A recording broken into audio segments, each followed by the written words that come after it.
साल की शुरुआत के साथ ही दिल्ली समेत पूरे भारत में मौसम का मिजाज बदल गया है। दिल्ली में कड़ाके की ठंड और घने कोहरे का ऑरेंज अलर्ट है, तो वहीं जबकि उत्तर भारत में बर्फबारी की संभावना है। नए साल की शुरुआत कड़ाके की ठंड और भारी बर्फबारी के साथ हुई है। आज भी पहाड़ी राज्यों में जमकर बर्फबारी होने की संभावना है। मौसम विभाग के मुताबिक पहाड़ों से मैदान तक शीतलहर का प्रकोप रहेगा। हिमाचल, उत्तराखंड में बारिश और बर्फबारी की चेतावनी है, तो जम्मू कश्मीर के ज्यादातर इलाकों में बर्फबारी का अनुमान है, यानी कि तापमान में गिरावट की वजह से प्रचंड ठंड रहेगी। हालांकि पहाड़ों में हो रही बर्फबारी का सैलानी लुत्फ उठा रहे हैं, तो वहीं दिल्ली एनसीआर में शीतलहर और घने कोहरे का अलर्ट भी जारी किया गया है। साथ ही उत्तर प्रदेश, बिहार और मध्य प्रदेश के कई हिस्सों में घना कोहरा छाए रहने की भी संभावना है।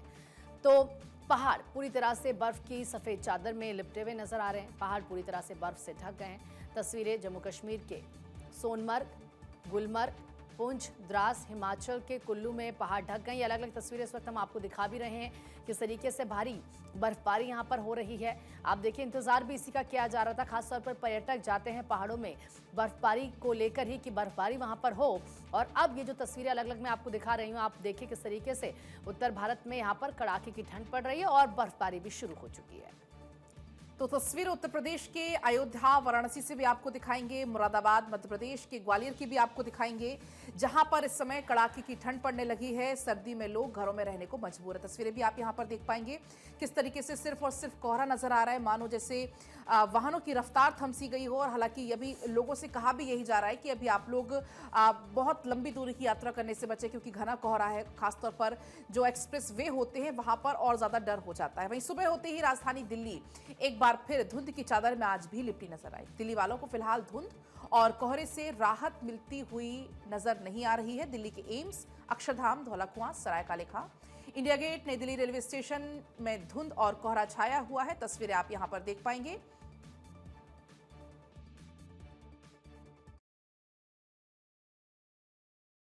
सर, पोल्यूशन की तो आप बात ही मत कीजिए। इतना पोल्यूशन है कि मैं आपको बता नहीं सकती। मेरे को खुद लंग्स की दिक्कत है।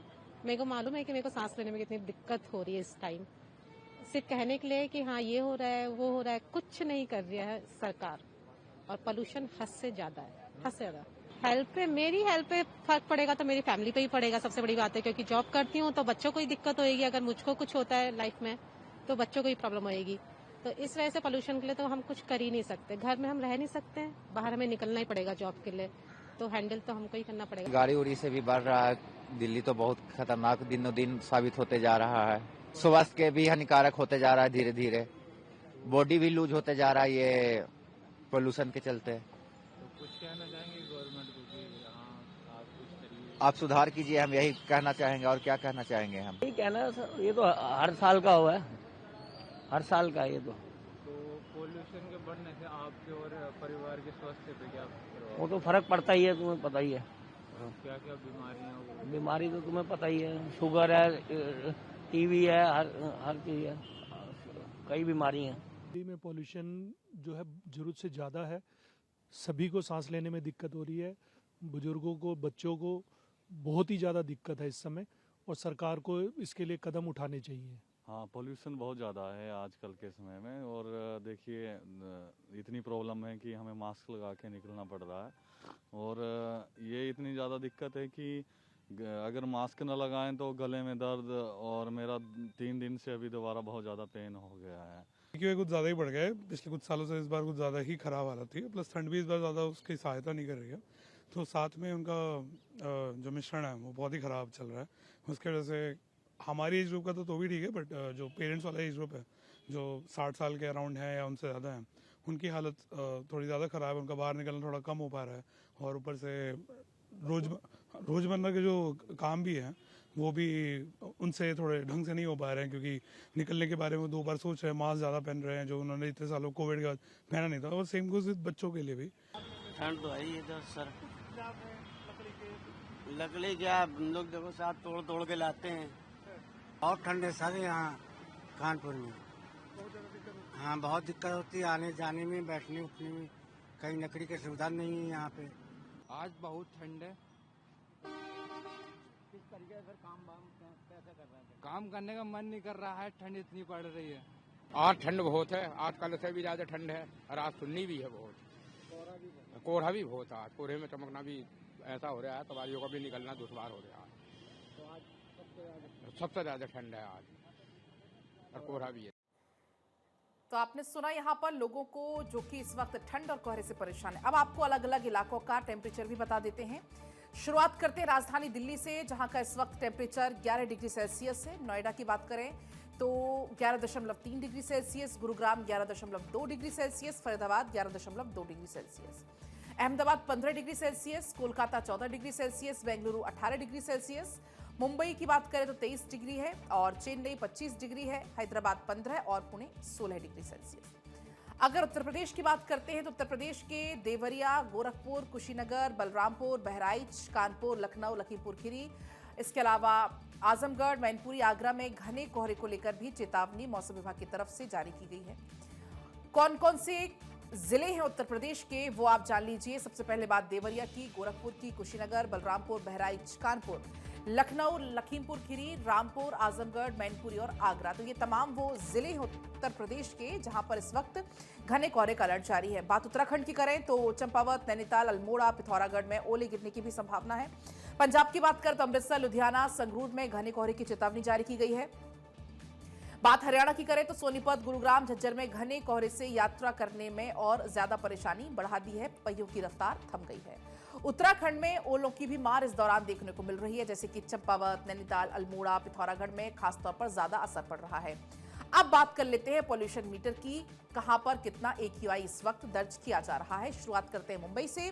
206 मुंबई का AQI दर्ज हुआ है, फरीदाबाद का 226, गुरुग्राम का 202, नोएडा का 192, नई दिल्ली का 195, अहमदाबाद का 177, बेंगलुरु का 162 AQI दर्ज हुआ है।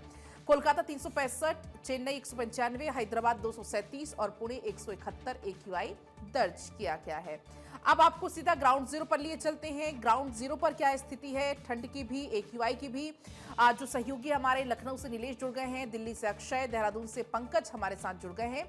और सबसे पहले शुरुआत करते हैं दिल्ली से अक्षय, क्योंकि लगातार बने हुए अक्षय भी हम चर्चा भी कर रहे थे कि पहले से स्थिति बेहतर है दिल्ली की, लेकिन बहुत बेहतर नहीं कह सकते।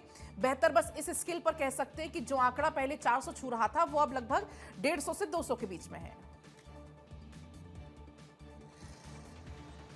और देखिए एवरेज AQI कम हुआ है और इसीलिए मनोज तिवारी का बयान बहुत सुर्खियों में है कि जो पिछले 10 साल से स्थिति चल रही थी वो अब नहीं है, बल्कि उससे कम प्रदूषण की स्थिति है। लेकिन अगर वास्तविक रूप से देखें तो खतरनाक श्रेणी में अभी प्रदूषण लेवल बना हुआ है और जो एयर क्वालिटी इंडेक्स है और निश्चित रूप से कह सकते हैं कि वो सेटिस्फैक्ट्री नहीं है। 100 से नीचे आए तो फिर बात बने, अन्यथा दिल्ली वासियों को तो निश्चित रूप से परेशानियों का सामना करना पड़ रहा है। हालांकि प्रदूषण को अगर छोड़ें तो फिर ठंड से थोड़ी सी राहत बिल्कुल मिली हुई है।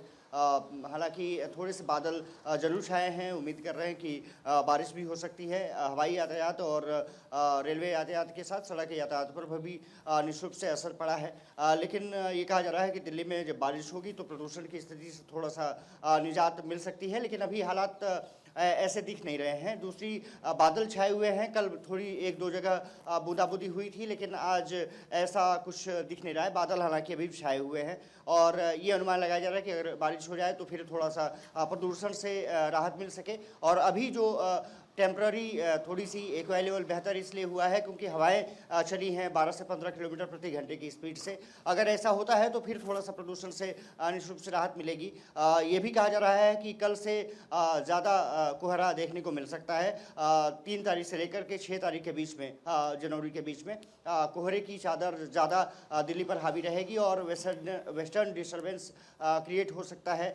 उसके कारण भी थोड़े से हालात बदतर हो सकते हैं। स्मोकी चादर एक बार फिर से दिल्ली वासियों को परेशान कर सकती है। तो अब सभी की निगाहें इंद्र देवता पर टिकी हैं और मौसम के जो चक्रव्यूह पर, क्योंकि मौसम की जो मिजाज है उसी के अनुसार दिल्ली के लोग अपने आप को जीवन जीने को अवसर बिल्कुल अक्षय, क्योंकि प्रदूषण से पार पाने के, प्रदूषण से जीतने के मात्र 2 उपाय नजर आ रहे हैं, या तो तेज हवाएं चले या तो तेज बारिश हो।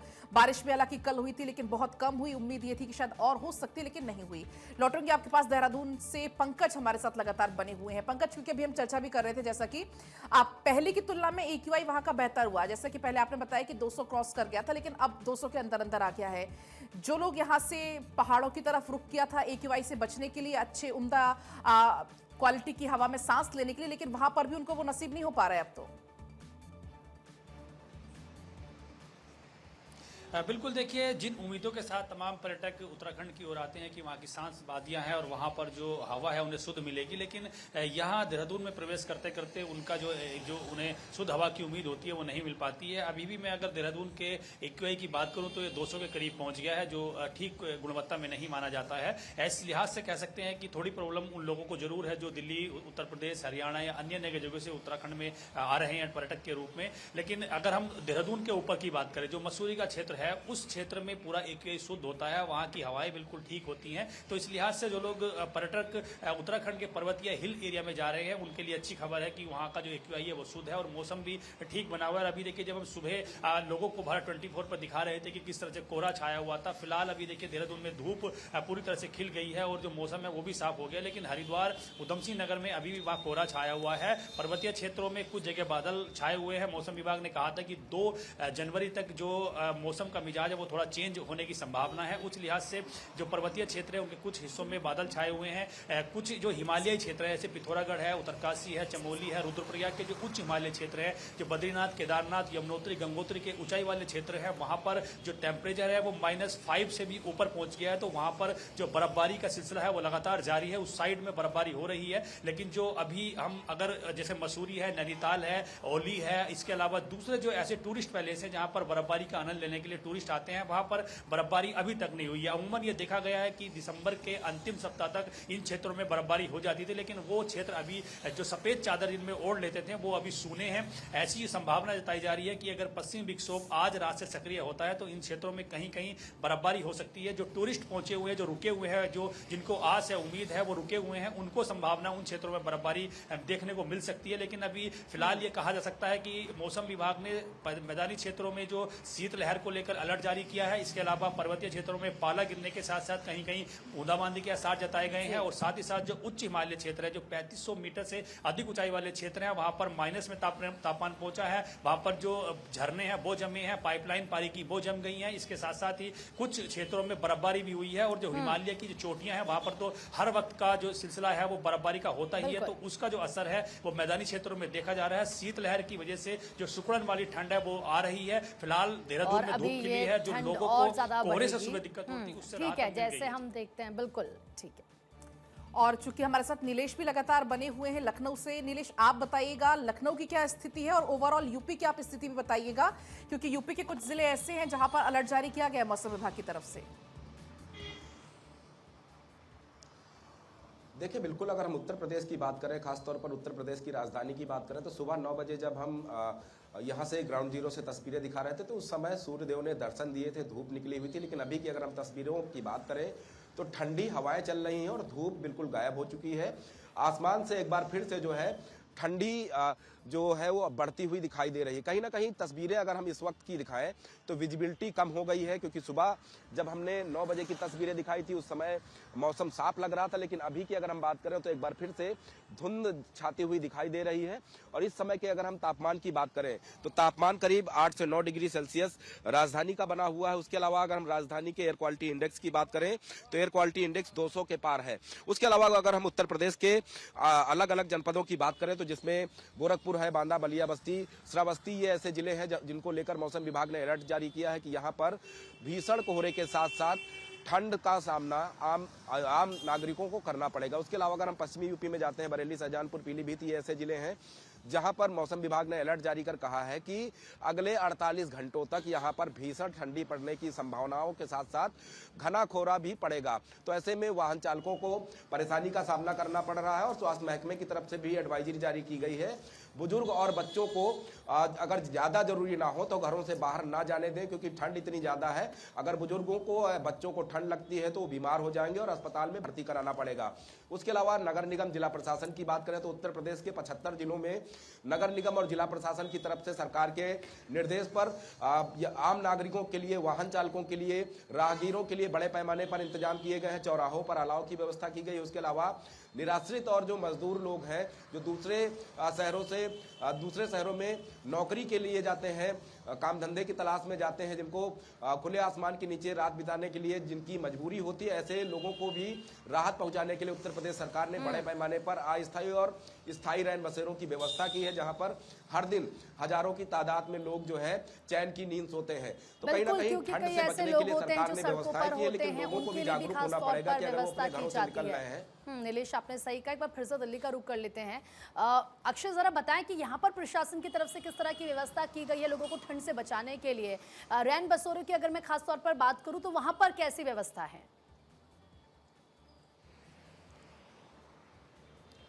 देखिए, कुछ रैन बसेरों की अगर बात करें तो सीएम रेखा गुप्ता ने खुद जाकर के वहाँ पर मौका मुआयना किया था। तो वहाँ पर बेहतर स्थिति है, लेकिन कुछ जगहों पर बहुत अच्छी व्यवस्था नहीं है, खास करके आउटर दिल्ली जिसमें नरेला और बवाना जैसे इलाके शामिल हैं, वहाँ पर थोड़ी सी व्यवस्था और बेहतर करने की ज़रूरत है, क्योंकि लाइटिंग नहीं होती है और ये खबर आ रही है कि नशीले पदार्थ का लोग वहाँ पर सेवन करते हुए देखे गए हैं। दूसरी तरफ अगर देखा जाए एम्स और सफदरजंग अस्पताल के आसपास, तो वहाँ पर रैन बसेरों की अच्छी व्यवस्था है, वहाँ पर मॉनिटरिंग सिस्टम भी बेहतर है और पुलिस भी निगरानी बेहतर तरीके से की जा रही है।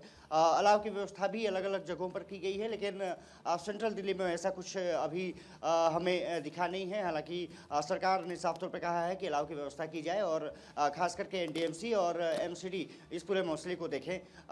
सबसे बड़ी बात ये रही है कि कुछ जगहों पर अलाव की व्यवस्था की गई है, लेकिन वो पर्याप्त नहीं है। फिलहाल अभी दिल्ली वासियों को, क्योंकि ठंड बहुत ज़्यादा नहीं है, रात की ठंड ज़्यादा है, मिनिमम टेम्परेचर अगर देखा जाए तो 11 डिग्री सेल्सियस के आसपास है, लेकिन अगले 2-3 दिन में वो टेम्परेचर डिप डाउन होगा, 7-8 डिग्री के आसपास पहुंच सकता है, तब ज़्यादा लोगों को परेशानियों का सामना करना पड़ेगा। तो सरकार को चाहिए कि जल्द से जल्द जो मॉनिटरिंग सिस्टम है उसको बेहतर करके अलाव की व्यवस्था करें और जहाँ पर नहीं है। दूसरी बात यह है कि प्रदूषण से के साथ ठंड से भी अब लोगों को दो चार होना पड़ेगा, क्योंकि 2-3 दिन से मौसम इधर साफ रहा है, लेकिन आने वाले समय में 3 तारीख से लेकर के 6-7 के बीच में टेम्परेचर डाउन भी होगा, कोहरा भी रहेगा और ज्यादा इस ठंड की मार लोगों को झेलनी पड़ेगी, ये साफ तौर पर कहा जा सकता है। आप सभी का बहुत शुक्रिया पूरी जानकारी और तस्वीरों के लिए।